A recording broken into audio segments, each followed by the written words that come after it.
सबको जय सुखी।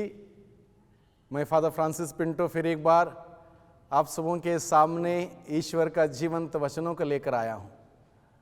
बड़ी खुशी उमड़ती है दिल में जब मैं प्रभु का वचन को पढ़ता हूँ, सुनता हूँ, सुनाता हूँ, बड़ा आनंद आता है। तो मैं आप सबों को आज के दिन में फिर एक बार वचन को सुनने के लिए निमंत्रण देता हूँ। बहुत बार क्या होता है, जब हम वचन को सुनने के बारे में सोचते हैं या ऐसा कोई निमंत्रण मिलता है, ऐसे कोई मौका मिलता है, हम पहले ही अपने आप को बोलते हैं हाँ मुझे पता है वचन, मैंने सुना है, आई नो इट। यानी पहले ही दिमाग को ब्लॉक करके रखते हैं, पहले ही दिमाग को बंद करके रखते हैं। खोलें हम दिमाग को, देखिए कितना आनंद आता है। प्रभु का वचन जैसे जैसे हम सुनेंगे, जैसे जैसे हम पढ़ेंगे, मनन चिंतन करेंगे, हमें आनंद आता है। क्योंकि ये कोई निरे शब्द नहीं है जो आप मैगजीन में पढ़ते हो या अखबार में पढ़ते हो, वो शब्द नहीं है। This is the living word of God, जीवित वचन है, परमेश्वर का जीवित वचन है। इस बात को हम समझें, ये परमेश्वर का जीवित वचन है। जितना हम सुनेंगे, भले ही इसको 1000 बार आपने सुना होगा, कोई बात नहीं, और एक बार जब सुनेंगे इस अंदाज से सुनिए जैसे कि आपने कभी सुना ही नहीं। तब जाके क्या होता है, ईश्वर की आत्मा हमारे अंदर कार्य करती है। उस वचन के द्वारा ईश्वर हमसे बातें करता है। जब ईश्वर बातें करता हमसे, हमें अच्छा लगता है, हमें आनंद आता है। इसलिए आज के दिन में मैं फिर एक बार आप सबों को स्वागत करता हूं ईश्वर के वचन को सुनने के लिए। जैसे जैसे आप ईश्वर का वचन सुनेंगे, आपको एक प्रकार की एनर्जी महसूस होगी, ताकत महसूस होगी, आपको बहुत हल्कापन महसूस होगा। क्योंकि ईश्वर का वचन है पॉजिटिव, सकारात्मक है, और हमारे अंदर वो पॉजिटिव एनर्जी क्रिएट होगी। इसलिए आज के दिन में हम लोग मनन चिंतन करेंगे मत्ती का सुसमाचार अध्याय 22 पद संख्या 34 से 40 तक।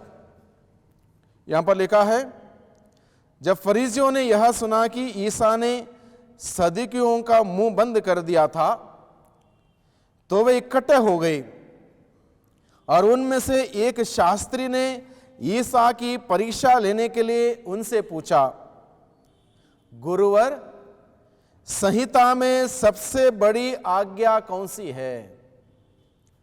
और ये इसलिए नहीं पूछा कि उसको मालूम नहीं था, ईसा की परीक्षा लेने के लिए ईसा से पूछा, गुरुवर, संहिता में सबसे बड़ी आज्ञा कौन सी है? ईसा ने उससे कहा, क्या कहा? अपने प्रभु ईश्वर को अपने सारे हृदय से, अपनी सारी आत्मा से और अपनी सारी बुद्धि से प्यार करो। यह सबसे बड़ी आज्ञा है और पहली आज्ञा है। दूसरी आज्ञा इसी के सदृश है, अपने पड़ोसी को अपने समान प्यार करो। इन्हीं 2 आज्ञाओं पर समस्त संहिता और नबियों की शिक्षा अवलंबित है। प्रभु का सुसमाचार। छोटा सा प्रसंग है। क्या प्रसंग है? इस सवाल को लेके वो भी फरीसी, जब फरीसी ने यह सुना कि ईसा ने सदूकियों का मुंह बंद कर दिया था, तो वे इकट्ठे हो गए, और उनमें से एक शास्त्री यानी कि शास्त्र को जानने वाला, उसको पूरा जानकारी थी, शास्त्र में क्या लिखा है, धर्मशास्त्र में क्या लिखा है, बाइबल में क्या लिखा है, सब कुछ जानने वाला व्यक्ति शास्त्री ईसा की परीक्षा लेने के लिए उनसे पूछता है, अब मैं ईसा को फंसाऊं। और ये सवाल क्यों पूछा, इसका बैकग्राउंड ये है, उस जमाने में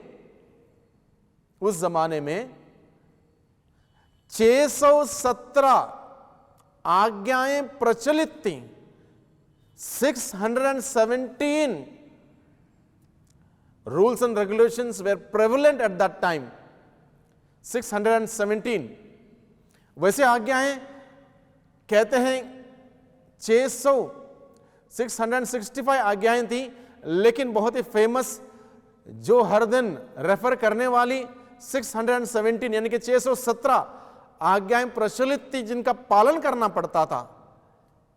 शायद उस शास्त्री ने सोचा होगा अब मैं प्रभु से सवाल करूं, इन 665 या 617 आज्ञाओं से सबसे बड़ी आज्ञा कौन सी है? शायद प्रभु ना बता पाए, हो सकता है वो कंफ्यूज हो जाए, हो सकता है वो गलत बताए।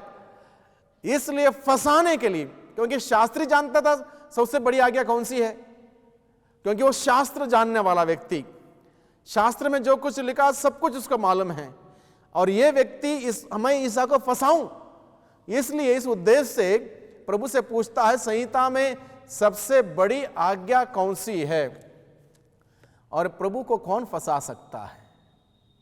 सर्वज्ञानी प्रभु, सर्वव्यापी प्रभु, सर्व संपन्न प्रभु, आकाश धरती अधलोक का मालिक, उसको कौन फंसा सकता है?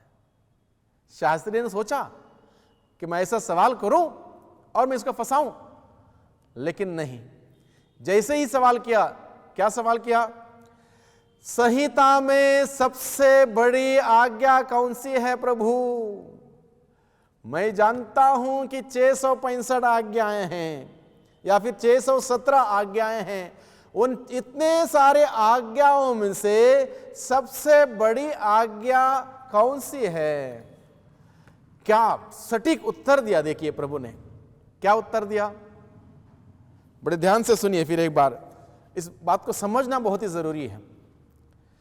अपने प्रभु ईश्वर को, अपने प्रभु ईश्वर को अपने सारे हृदय, अपनी सारी आत्मा और अपनी सारी बुद्धि से प्यार करो। Love your God,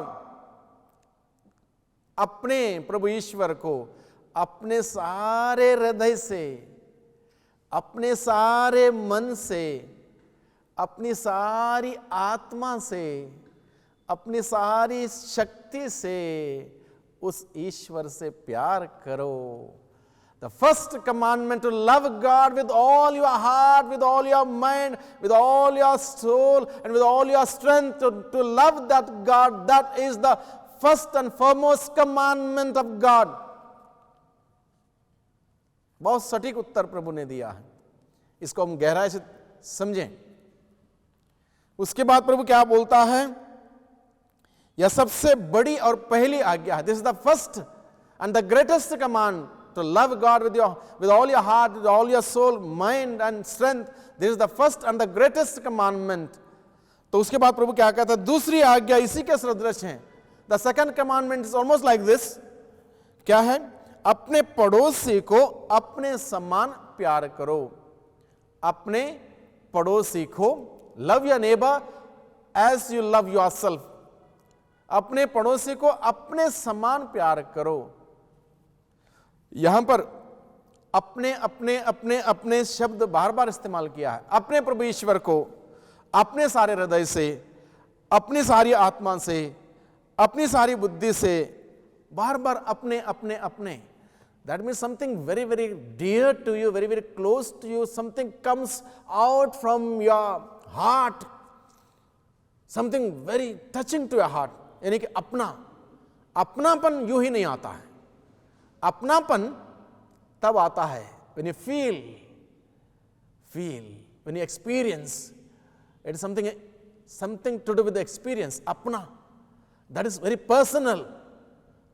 Experience is something very personal. Therefore, प्रभु यीशु ने कहा अपने प्रभु ईश्वर को, if you are experienced, अपने प्रभु ईश्वर को अपनी सारी बुद्धि से, अपनी सारी आत्मा से, अपनी सारी शक्ति से, अपने सारे मन से प्यार करो, और अपने पड़ोसी को अपने समान प्यार करो। कितने बार अपना अपना अपना, 5-6 बार इस्तेमाल किया है अपना। तो सबसे बड़ा टारगेट है, अभी एक लक्ष्य है, गोल। इस मान के चलो कि बहुत बड़ा गोल। क्या गोल है? अपने ईश्वर को, अपने सृष्टिकर्ता को, अपने रचयिता को, अपने मालिक को अपने सारे हृदय से, अपनी सारी बुद्धि से, अपनी सारी शक्ति से, अपनी सारी आत्मा से प्यार करने का एक बहुत बड़ा लक्ष्य। This is not a simple thing, it's very very big thing, very big thing, great goal. बहुत बड़ा लक्ष्य है ये, मामूली बात नहीं है। बहुत बड़ा एक टारगेट दिया है, बहुत बड़ा टारगेट है, बहुत बड़ी बात है। अब इस लक्ष्य तक कैसे पहुंचें? उस लक्ष्य तक पहुंचने के लिए प्रभु का वचन हमें बड़े ध्यान से सुनना होगा, बड़े ध्यान से। कैसे? उसके बाद प्रभु क्या कहता है? यह सबसे बड़ी और पहली आज्ञा है। दूसरी आज्ञा इसी के सदृश है। दूसरी आज्ञा में क्या बताया? अपने पड़ोसी को अपने समान प्यार करो। Love your neighbour as you love yourself.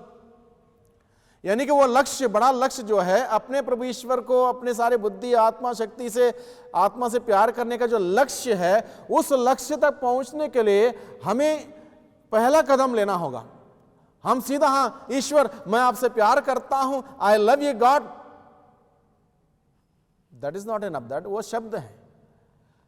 वो लक्ष्य तक पहुंचने के लिए हमें पहला कदम लेना होगा। पहला कदम क्या है? इस वचन के अनुसार अगर हम मनन चिंतन करें, गहराई से समझे, पहला कदम क्या है? अपने पड़ोसी को अपने समान प्यार करो। Love yourself, love your neighbour as you love yourself. जैसे तुम अपने से प्यार करते हो वैसे तुम अपने पड़ोसी को प्यार करो। तो पहला कदम क्या होना चाहिए? लविंग वन सेल्फ, अपने से प्यार। क्या आप अपने से प्यार करते हो? क्या आप अपने से प्यार करते हो? स्वयं से, आई मीन आप स्वयं से प्यार करते हो? यह महत्वपूर्ण है। This is the first step to reach to that goal. यह पहला कदम है। अगर पहला कदम लिया तो दूसरा कदम लेंगे, तीसरा लेंगे, चौथा लेंगे, धीरे धीरे पहुंच जाएंगे उस लक्ष्य तक। कौन सा लक्ष्य? अपने प्रभु ईश्वर को अपनी सारी बुद्धि, सारी शक्ति, सारी आत्मा, सारी शक्ति से प्यार करने का वो लक्ष्य तक पहुंचने के लिए पहला कदम that we need to take is to love yourself. तो हमें अपने से प्यार करना है सबसे पहले, वो पहला कदम है। तो अपने से, मैंने सवाल किया क्या आप अपने से प्यार करते हो? तो मैंने ये सवाल बहुत बार लोगों से पूछा, क्या आप अपने से प्यार करते हो? कैसे, क्या करना फादर? लोगों को पता नहीं है अपने से कैसे प्यार करें। टेक केयर ऑफ योरसेल्फ, अपना ख्याल रखो, अपना ध्यान रखो। जरूरी है। जब हम अपने से प्यार करेंगे तब हम पड़ोसी को अपने समान प्यार कर पाएंगे। बहुत सारे लोग खुश नहीं अपने आप से। क्यों खुश नहीं है? मैं काला हूं, मैं नाटा हूं, मैं मोटा हूं, मैं छोटा हूं, बहुत सारे कारण लेकर लोग नाखुश हैं, not happy with one self. When you are not happy with oneself, you cannot love yourself. To love yourself, first of all, accept as you are. तुम जैसे हो वैसे अपने आप को स्वीकार करो। अगर ईश्वर ने आपको थोड़ा ब्लैक कॉम्प्लेक्शन में बनाया है, कोई बात नहीं। ईश्वर के दृष्टि में आप सुंदर हो, मूल्यवान हो, महत्व रखते हो, you are an very important person. क्यों टेंशन लेना है कि आप गोरे नहीं हो? क्या प्रभु ने कहा कि गोरे लोग ही सीधा स्वर्ग जाएंगे? शरीर के रंग को लेकर क्यों टेंशन लेना है? कई लोग सिर में बाल नहीं, गंजे हैं, वो सोचते हैं चलो मैं सुंदर नहीं हूं। ये सब बाहरी चीजें हैं। इन सभी बातों के लेकर क्यों परेशान होना है? ये एक फिगर है, ठीक है, ये मिट्टी का पुतला, जैसे ईश्वर ने दिया एक्सेप्ट करो इसको, चाहे जैसा भी हो, जो भी रंग में हो, जो भी रूप में हो, जो भी आकार में हो, जैसा भी हो, एक्सेप्ट करो अपने आप को। इस बात को लेकर दुखी ना हो, खुश रहो। Love yourself and take care of yourself. Take care यानी कि शरीर का तो हम ध्यान रखते हैं, ख्याल रखते हैं, शायद ही कोई होगा ज्यादा ख्याल नहीं रखता होगा शरीर को, शरीर के बारे में, अन्यथा I believe most of us take care of our body. अपने शरीर के बारे में बहुत ही ध्यान रखते हैं, ख्याल रखते हैं। मे बी 90%, 99% हो सकता है हम ख्याल रखते हैं शरीर के बारे में। आत्मा के बारे में हम लापरवाह हैं। शरीर में जरा सा बीमारी हो गई, तकलीफ हो गई, जरा सा प्रॉब्लम हो गया, तुरंत दवाई लाते हैं, दवाई ये करते हैं, वो करते हैं, और करना भी चाहिए, दिस इज अ रिस्पॉन्सिबिलिटी, करना भी चाहिए। लेकिन उसकी तुलना में आत्मा की हम उतनी देखभाल नहीं करते, उतना तड़पते नहीं है। गलती हुई, पाप हुआ, अपराध हुआ, हाँ चलो कभी कहीं पाप स्वीकार का मौका मिला तब पाप स्वीकार करेंगे। वी डोंट रश इमीडिएटली कि आत्मा में थोड़ा पाप की गंदगी आ गई है, उसको धोना है, साफ करना है, नहीं। शरीर को हम साफ रखते हैं, 2 बार 3 बार स्नान करते होंगे, और भोजन करते हैं, और हर प्रकार से आजकल तो बहुत प्रकार से लोग ख्याल रखते हैं, बाल बिल्कुल बढ़िया रहे, और चेहरा सुंदर रहे, और काले हैं तो गोरे होने के लिए क्रीम लगाएं, और मोटे हैं तो पतले होने के लिए कुछ दवाई लें, पतला है तो मोटा होने के लिए, तो अलग अलग प्रकार से ख्याल रखते हैं लोग, ठीक है। अपनी अपनी बात है, अपना अपना अंदाज है। अब कहने का तात्पर्य यह है, प्रभु क्या कहता है, अपने पड़ोसी को अपने समान प्यार करो, अपने से प्यार करो, अपना ख्याल रखो, बॉडीली एंड स्पिरिचुअली अपना ख्याल रखो। उस शरीर को जो ईश्वर का मंदिर है तुम्हारा, क्या तुम्हें मालूम नहीं कि तुम्हारा दिल ईश्वर का, पवित्र आत्मा का निवास स्थान है? तो उसका ख्याल रखना, उसका ध्यान रखना, उसकी हिफाजत करना, टेक केयर करना बहुत ही जरूरी है। यानी कि जैसे हम बॉडी की ख्याल रखते हैं, ध्यान रखते हैं, आत्मा का भी ख्याल रखें।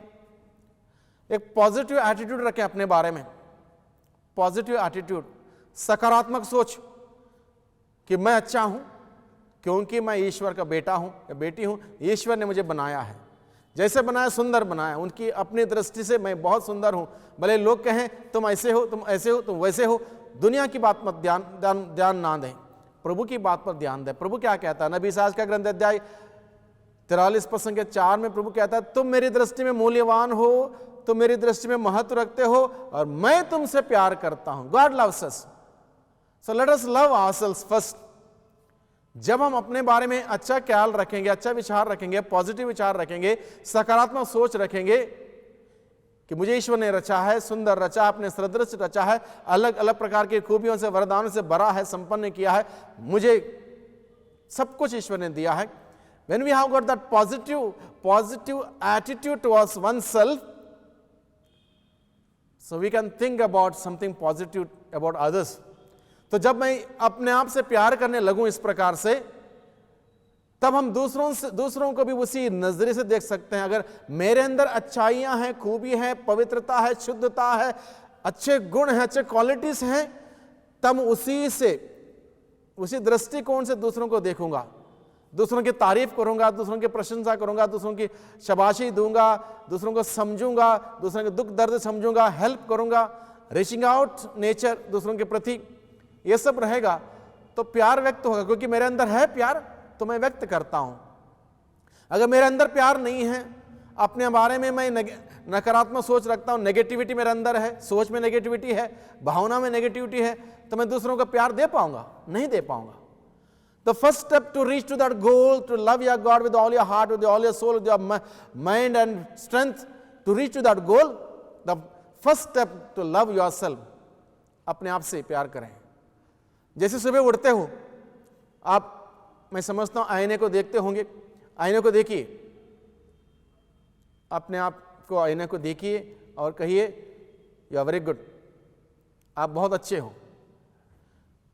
और आईने में ही देखते मत रहिए, आईने में देखने के बाद उस ईश्वर को धन्यवाद दीजिए जिसने आपको वेरी गुड बनाया है, उसको धन्यवाद दीजिए, प्रार्थना कीजिए, उसकी स्तुति कीजिए, आराधना कीजिए, रिचार्ज कीजिए अपने आप को। अर्ली मॉर्निंग अपनी आत्मा को रिचार्ज कीजिए, प्रभु के साथ जोड़िए, पूरा दिन का कार्यकलाप है, पूरा दिन के उठना बैठना, वो करना ये करना, कितनी रिस्पॉन्सिबिलिटी है। तार जोड़िए प्रभु के साथ, सुबह उठ के प्रार्थना में पॉजिटिव एनर्जी आएगी, उस प्रार्थना में, प्रभु का वचन सुनने में, पढ़ने में, मिस्सा बलिदान में भाग लेने में, रोजरी बोलने में एनर्जी आएगी, और वो पॉजिटिविटी आपके अंदर इतना होगी, आप दे पाओगे दूसरों को, किसी को गलत नहीं समझोगे, किसी को नीचे नहीं गिराओगे, किसी के बारे में कहानियां नहीं बनाओगे, अच्छी बातें बोलोगे, क्योंकि आपके अंदर अच्छाई है, आप दोगे। तो when you love yourself you can love others, other than that you can not love others. जब मैं अपने आप से प्यार करने लगूंगा इस प्रकार से, मैं दूसरों से भी प्यार कर पाऊंगा। इसलिए प्रभु ने कहा दूसरी आज्ञा इसी के सदृश है, अपने पड़ोसी को अपने समान प्यार करो। यानी कि when you have got lot of positivity in you, you can see something positive in others and appreciate them and love them। और यही तरीका है ईसाई जीवन का, ईसाई जीवन का यही तरीका है। फर्स्ट स्टेप, अपने आप से प्यार करो, जैसे आप अपने आप से प्यार करते हैं दूसरों से प्यार करो। और ये पहला स्टेप हुआ, दूसरा स्टेप इजी होगा, तीसरा स्टेप इजी होगा। इस प्रकार से जो लक्ष्य प्रभु ने हमारे सामने रखा है, वो लक्ष्य आसानी से हम हासिल कर सकते हैं। कितनी सुंदर बात देखिए, पढ़ते वक्त बड़ा सिंपल है, लेकिन हम गहराई में जब जाएंगे, वचन के गहराई में जाएंगे, कितना आनंद आता। देखिए, मैंने जैसे पहले से कहा, वचन को हम समझें, बार बार उसको पढ़ें, मनन चिंतन करें, और प्रभु क्या कहता है उस वचन के द्वारा, इस बात को सुनने का प्रयास करें। प्रभु हमसे बातें करता है, एक एक शब्द के द्वारा बातें करता है, एक एक शब्द के द्वारा। और प्रभु ने आज छोटे से प्रसंग के द्वारा कितनी सुंदर बात हमें बताई है। हम अपने आप से प्यार करें, पॉजिटिव सोच रखें, विचार रखें, भावनाएं रखें, वही नजरों से जब देखेंगे दूसरों को अच्छा लगेगा, वाह ये मुझे कितना अच्छा समझता है, कितना मुझसे प्यार करता है, क्योंकि मेरे अंदर वो प्यार भरा रहेगा प्रभु का, और वो प्यार मैं बांट पाऊंगा। प्यार नहीं है मेरे अंदर, नफरत है तो नफरत दूंगा, ईर्ष्या जलन की भावना है वही दूंगा, अशांत है, टेंशन में हूं, टेंशन दूंगा, मेरे अंदर अच्छे शब्द नहीं हैं, बुरे शब्द हैं, बुरे शब्द दूंगा। इसलिए जब हम प्यार करेंगे अपने आप को, हम प्यूरिफाई हो जाएंगे, हम रिचार्ज हो जाएंगे, प्रभु से ट्यून्ड रहेंगे, प्यार से भर जाएंगे, प्रभु के पवित्र प्यार से। वो पवित्र प्यार बांट पाएंगे, लोगों को जीवन देने वाले हम बनेंगे। लोगों को जीवन देने वाले बनने के लिए प्रभु ने हमें चुना है, हमारी जिम्मेदारी है लोगों को जीवन दें, और इस प्रकार से प्रभु की गवाही बने, प्रभु की साक्षी बने।